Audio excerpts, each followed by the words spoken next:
Hola a todos, sean bienvenidos a Economía. El día de hoy veremos un nuevo tema dentro de nuestro curso de Introducción a la Microeconomía. Estos son los temas uno y parte del tema 2 de la unidad 2 de nuestro curso.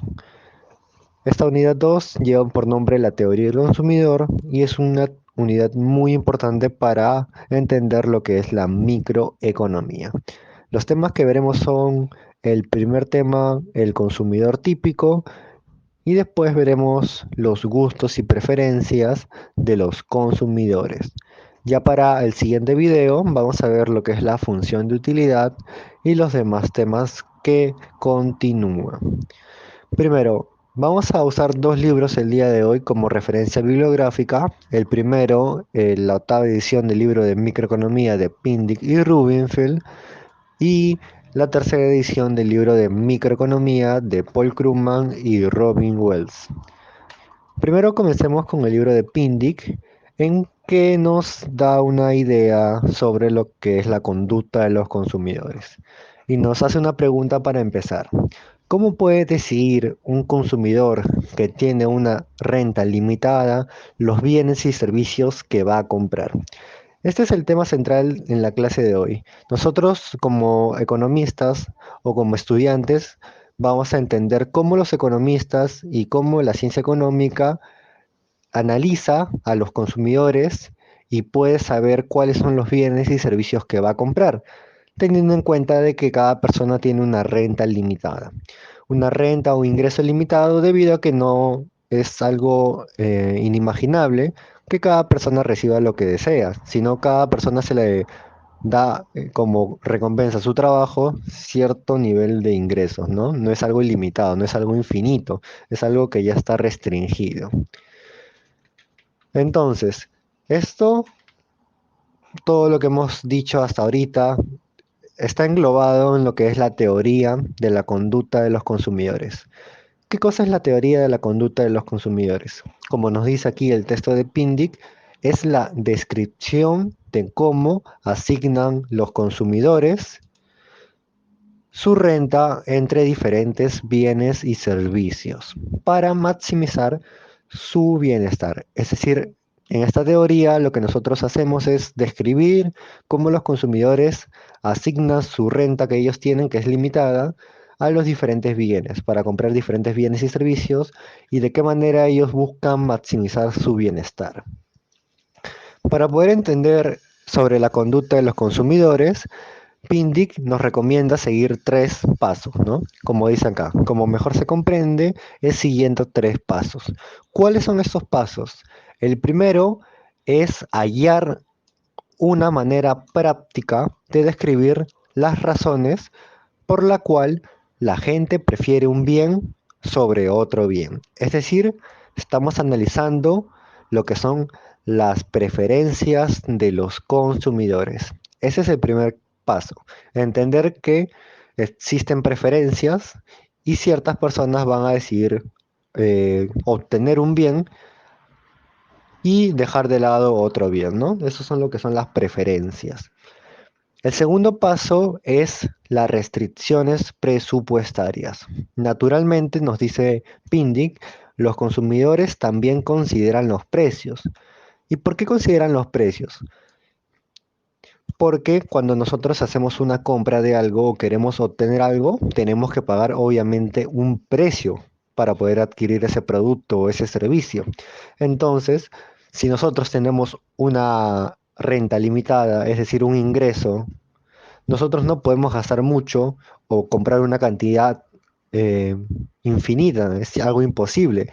O comprar una cantidad muy, muy grande de algunos productos, ya que no estaría dentro de nuestro presupuesto. Y es ahí donde entra a tallar el concepto de restricción presupuestaria. Se le llama restricción porque es lo máximo que podemos comprar con el ingreso que nosotros percibimos, ¿no? Con nuestra renta limitada.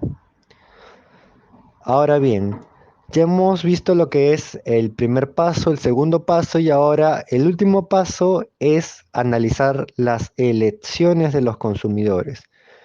Nos dice Pindick, los consumidores, dadas sus preferencias, es decir, dados sus gustos, y sus rentas limitadas, es decir, su restricción de presupuesto, deciden comprar, ¿qué deciden comprar?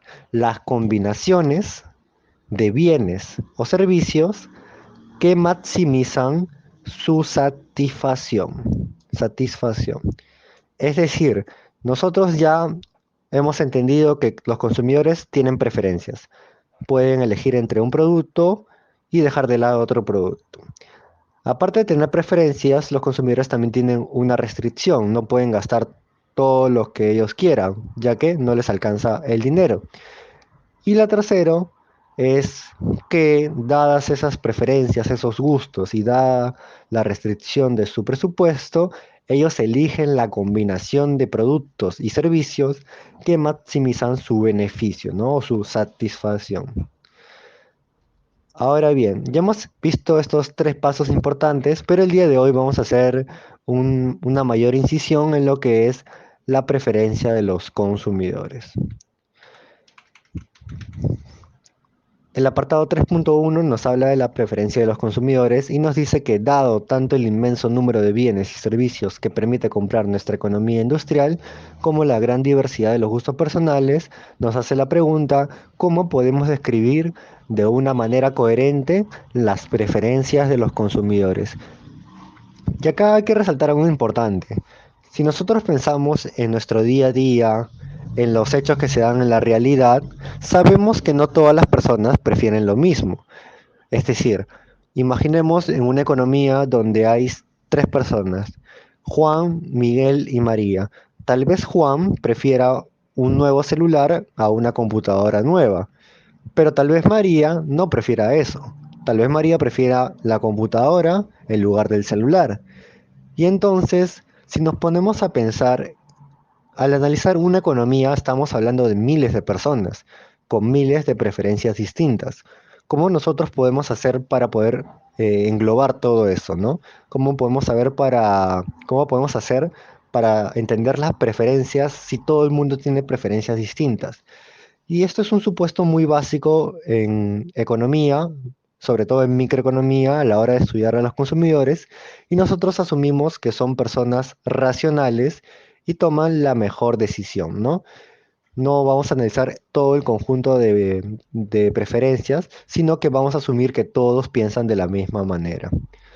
Antes de pasar a seguir explicando lo que son las preferencias y sus supuestos, vamos a parar un momento y vamos a explicar sobre las cestas de mercado, que es algo muy importante para poder entender lo que viene después. Dice, utilizamos el término cesta de mercado para referirnos a un grupo de artículos. Concretamente, una cesta de mercado es una lista de cantidades específicas de uno o más bienes. Y también nos hace la pregunta, ¿cómo seleccionan los consumidores las cestas de mercado? Entonces, podemos ver un ejemplo aquí abajo en la cual tenemos cestas de mercado, que puede ser la cesta A, por ejemplo, la cesta B, la cesta D, y así sucesivamente hasta la cesta H. Cada cesta, como decía en la parte superior, es una combinación de productos. Por ejemplo, la cesta A es una combinación de 20 unidades de alimentos y 30 unidades de vestido. Entonces, si una persona decide comprar la cesta A, está adquiriendo 20 unidades de alimentos y 30 unidades de vestido o ropa. Por otra parte, si una persona decide comprar la cesta H, estaría adquiriendo 30 unidades de alimentos y 40 unidades de vestido. Entonces, todo depende del consumidor. El consumidor tiene una gran cantidad de cestas disponibles para poder comprar, pero va a elegir, como vimos hace un instante, la que mayor beneficio le dé. Ahora sí, entendido lo que son las cestas de consumo o las canastas también llamado de consumo, vamos a ver los supuestos básicos sobre las preferencias. Como dijimos hace un instante también, habíamos dicho que en la economía o en las economías existen miles de personas y no podemos saber qué cosa prefiere cada uno. Entonces, como bien dice Pindic, creemos que los supuestos se cumplen en el caso de la mayoría de la gente, por no decir en toda la gente, y en la mayoría de situaciones. Estos supuestos nos ayudan a comprender la microeconomía y la teoría del consumidor, tomando en cuenta de que estos supuestos se cumplen para toda la población que está en estudio. ¿Y cuáles son estos supuestos? El primero de todos es la completitud. Se supone que las preferencias son completas. ¿A qué se referencia o a qué nos quiere dar a entender cuando decimos que es completa?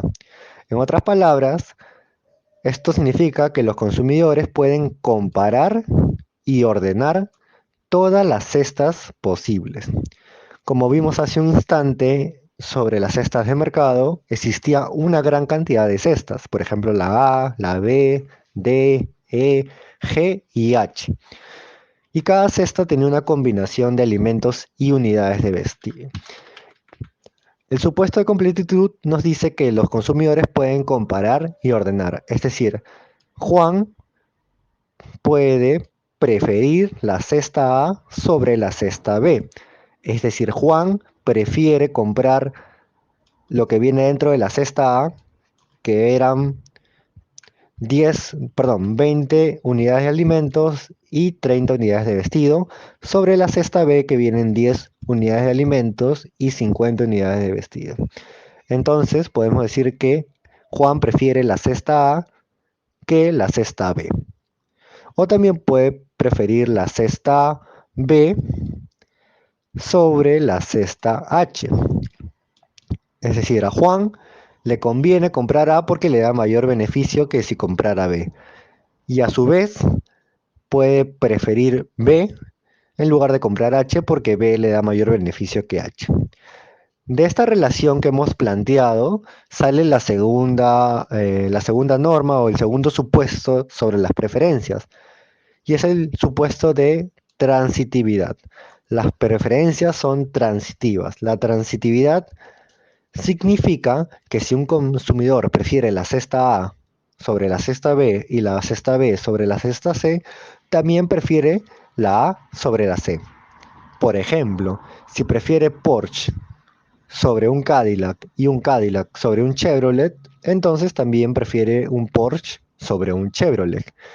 Para entenderlo, tracemos este ejemplo que habíamos planteado y pongamos a pensar en un momento.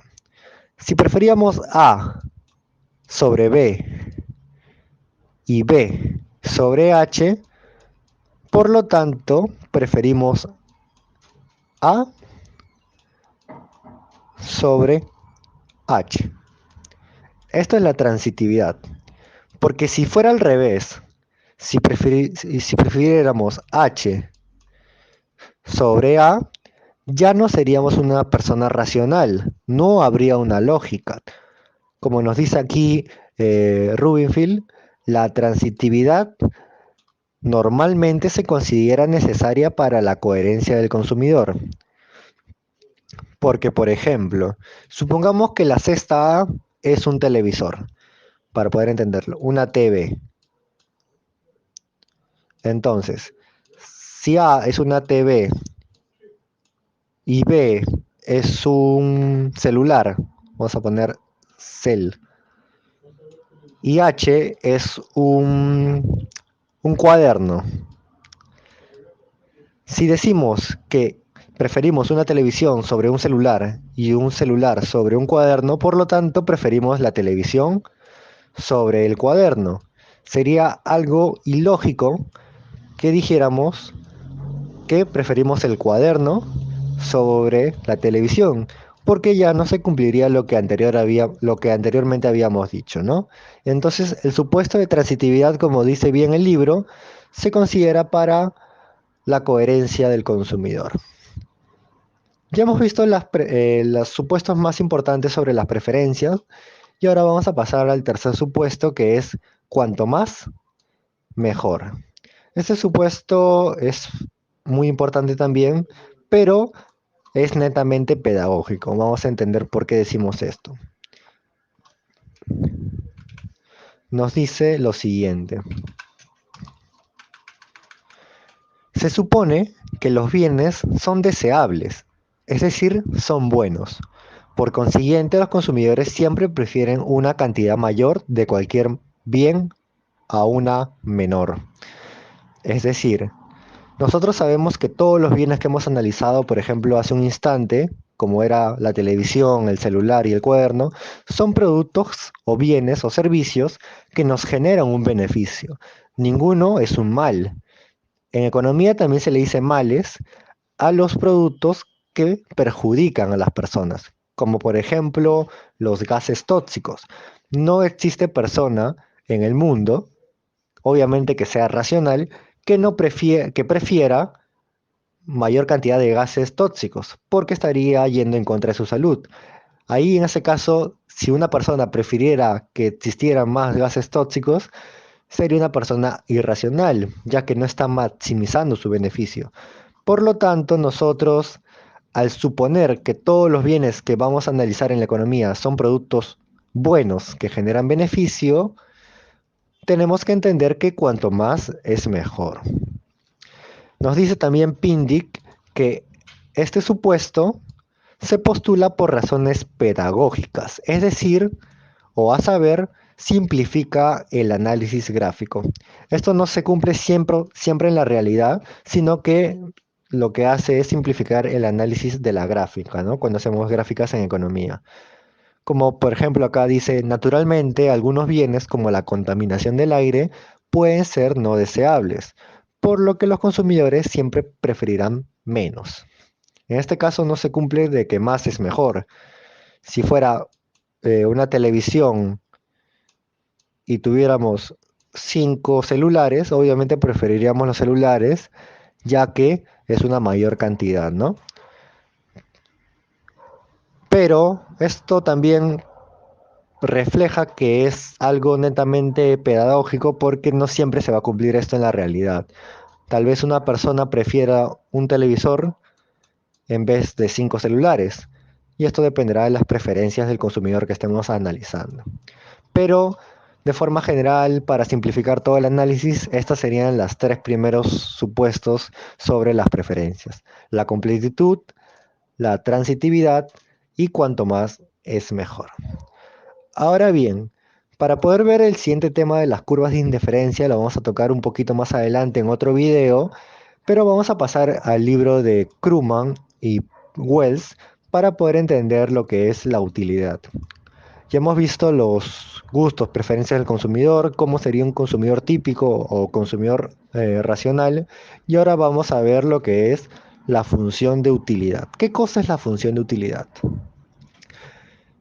Todos los libros de economía nos plantean cuestiones, es decir, preguntas para poder entender mejor. Aquí también, en el libro de Paul Krugman, nos hacen una pregunta. Nos dicen,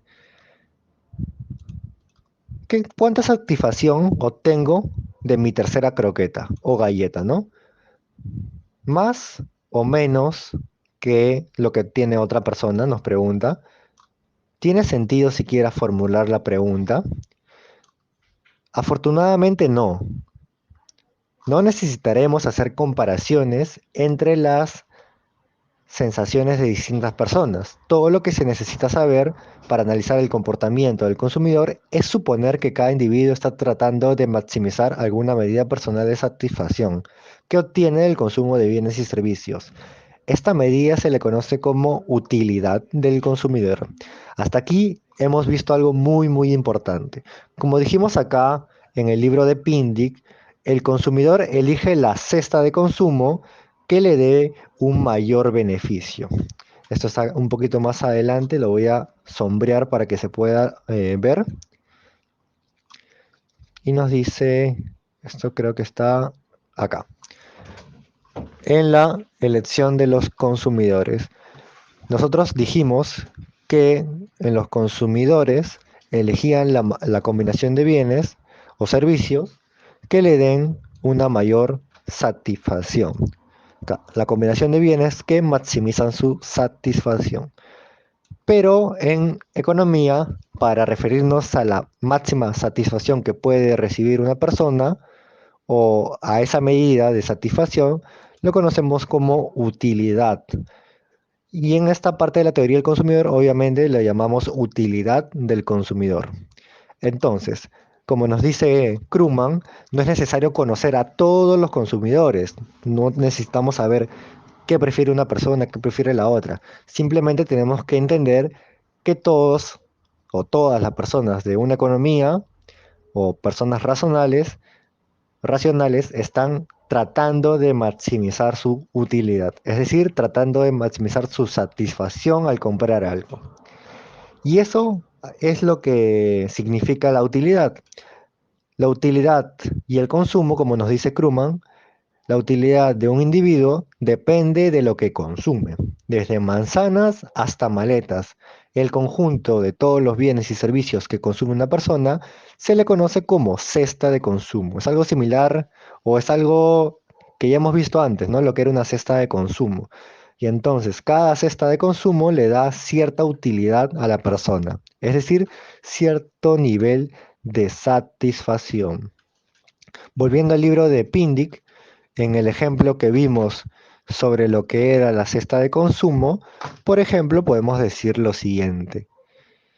Normalmente no existe una medida fija para medir lo que es la utilidad, porque la utilidad, como sabemos por el libro de Krugman, es un nivel de satisfacción. Por ejemplo, para Juan, comprarse un auto le puede dar mucha satisfacción. Pero para Carlos, tal vez no sea tanta la satisfacción que le dé. Entonces, no podemos decir que mide o vale lo mismo. Sin embargo, para efectos prácticos en la economía, solemos ponerle unidades a la utilidad. Una utilidad de 100, utilidad de 200, también conocido como utilidad cardinal, que eso también lo vamos a ver más adelante. Pero, como repito, no es algo que sea totalmente válido, ¿no? Porque simplemente es un nivel de satisfacción que nosotros le estamos dando un valor para poder diferenciarlos. Ahora, tal vez a Juan, la cesta de consumo A, en la cual compraba 20 alimentos y 30 vestidos, le daba una utilidad de 300. Y al comprar la cesta H, le da una utilidad de 100. Por lo tanto, decimos que Juan prefiere la cesta A sobre la cesta H debido a que A le da un mayor beneficio que H, ¿no? Es algo simple de entender. Ahora bien, como nos dice el libro de Krugman, y lo acabo de indicar, nos hace la pregunta de cómo medimos la utilidad. Para simplificar, es útil suponer que la podemos medir en unidades hipotéticas, unidades que la llamamos útiles. Esto de acá, el 300 y el 100, son unidades útiles, porque no existe una medida para la satisfacción de cada persona. Cada persona se satisface o tiene un nivel de satisfacción distinto. No se puede medir. No puedo decir, gracias por comprarme este cuaderno, me siento 100 unidades feliz. Es algo imposible, pero para efectos prácticos le llamamos útiles. Y solemos colocarle un número, ¿no? 300 útiles, 100 útiles. Y entonces, prosiguiendo con esto, vamos a ver dos gráficas importantes para conocer sobre la utilidad. Ya hemos visto la definición de utilidad, qué cosa es una cesta de consumo, qué cosas son las preferencias, cuáles son los supuestos de estas preferencias. Y ahora vamos a ver lo que es la gráfica, ¿no? La gráfica que es muy importante en economía y en microeconomía sobre todo, ya que nos permite analizar situaciones reales de forma práctica. Por ejemplo, fijémonos en esta gráfica 10.1. En la gráfica 10.1 tenemos en el eje Y, en el eje vertical, lo que son la utilidad en útiles, como dijimos. Tratemos de solamente llamarlo utilidad total. La utilidad total, y en el eje X tenemos el número de croquetas o galletas. Aquí ya no estamos analizando una cesta, sino estamos analizando un solo bien, que son en este caso las galletas, o también llamadas croquetas. Y esta función es la función de utilidad. Como podemos ver, es una función creciente hasta cierto punto. ¿Y por qué? ¿Por qué decimos que es creciente hasta cierto punto? Porque si nos ponemos a mirar bien la gráfica, podemos ver que si nosotros compramos una galleta, tenemos una utilidad, por lo menos será de 15 útiles o 15 de utilidad, 15 unidades de utilidad. En cambio, si compramos dos galletas, ahora tenemos 30 unidades de utilidad. Es decir, nos ha causado una mayor satisfacción, un mayor beneficio. Ahora hemos comprado ya no dos, sino vamos a comprar tres galletas. Compramos tres galletas y nuestra utilidad ahora ya no es de 30, ahora nos sentimos más satisfechos. Estamos en una utilidad de 40. Y así sucesivamente hasta las 8 galletas. ¿Por qué hasta las 8 galletas? Si nos damos cuenta, cuando hemos comprado 8 galletas, nuestra utilidad es de 60. Tenemos una utilidad total de 60. Sin embargo, al comprar la novena galleta, nuestra utilidad ha caído. Ya no está un punto más arriba en la gráfica. Ahora es menor, ya no puede ser 60, ahora tal vez es 58. ¿Y a qué se debe esto? Es algo muy simple de entender y es un concepto que está relacionado con la realidad en la que nosotros vivimos. Si nosotros consumimos una galleta que nos gusta mucho, nos genera una satisfacción, una utilidad. Si consumimos dos, obviamente nos va a traer más satisfacción, ya que es nuestra galleta preferida. Y así sucesivamente. Pero ¿qué va a pasar cuando va aumentando poco a poco? Cuando era una galleta nos sentíamos felices. Cuando es dos galletas nos sentimos más felices, más satisfechos. Tres más felices. Pero si se dan cuenta, cada vez que comemos más, ya no nos da la misma satisfacción. Y eso es algo que lo podemos comprobar con cualquier tipo de alimento o cualquier tipo de producto. Mientras más usemos algo, menos satisfacción nos va a generar. Si comemos cuatro galletas, ya la satisfacción va a seguir creciendo, pero el cambio entre la tercera y la cuarta galleta ya no va a generarnos tanta satisfacción. Nos va a generar un poco más, pero va a ir disminuyendo. La quinta, un poquito menos. La sexta, un poco menos. La séptima, un poco menos. La octava, mucho menos. Pero igual nos genera satisfacción. Pero ya la novena tal vez pueda caernos mal. Puede ser que tengamos una intoxicación. Entonces, ya nuestra utilidad va a ir cayendo. Nuestro nivel de satisfacción ya no va a ser el mismo. Ahora va a ser menos. Y conforme vamos aumentando, también va a ser menos, porque ya si comemos 10 galletas, probablemente estemos totalmente llenos, todo nos sepa mal, tengamos ganas de ir al baño y un montón de cosas que nos pueden hacer sentir mal, ¿no? Entonces, la curva de utilidad es creciente hasta cierto punto y de ahí comienza a caer porque ya no nos genera satisfacción, ya nos está causando incomodidad, ¿no? Y ahí es el concepto que vamos a ver más adelante sobre la utilidad marginal decreciente. Ya hemos visto la función de utilidad y su gráfica, que es esta que está acá arriba, que la voy a sombrear, la voy a encerrar, perdón, de color turquesa. Pero ahora vamos a ver la utilidad marginal decreciente, que es esta gráfica de acá. Acá en el eje Y ya no tenemos la utilidad marginal. Perdón, ya no tenemos la utilidad total, ahora tenemos la utilidad marginal. ¿Qué cosa es marginal? Marginal es el cambio que se genera en una variable cuando la otra variable cambia. Cuando la variable que es dependiente cambia. Perdón, la variable independiente es la que cambia. Podemos tener Y, que sería utilidad. Voy a borrar acá para que se pueda ver. A lo que me refería era que si tenemos una variable y, que en este caso es la utilidad, que depende, es decir, y depende de x, lo que hacemos al analizar los cambios marginales es cuánto varía y cuando x varía en una unidad. Puede decir, puede crecer en una unidad. Entonces, cuando crece en una unidad, el cambio que se genera en y es el cambio marginal. Entonces, vamos a ver en este gráfico de acá. Y vamos a guiarnos en esta tabla que estamos viendo acá en pantalla. Como vimos hace un instante, cuando teníamos 0 galletas, es decir, no comprábamos ninguna galleta, obviamente que no había una utilidad. La utilidad, es decir, el nivel de satisfacción de la persona sería 0, porque no compraba nada. Ahora, si compra uno, su nivel de satisfacción es de 15. Si compra 2, de 28. Si compra 3, es de 39. Y así sucesivamente hasta la galleta 8, que tiene un nivel de satisfacción de 64. Pero ahora, en la novena galleta, como dijimos, ya es algo que ya no le genera satisfacción, sino le está causando una incomodidad.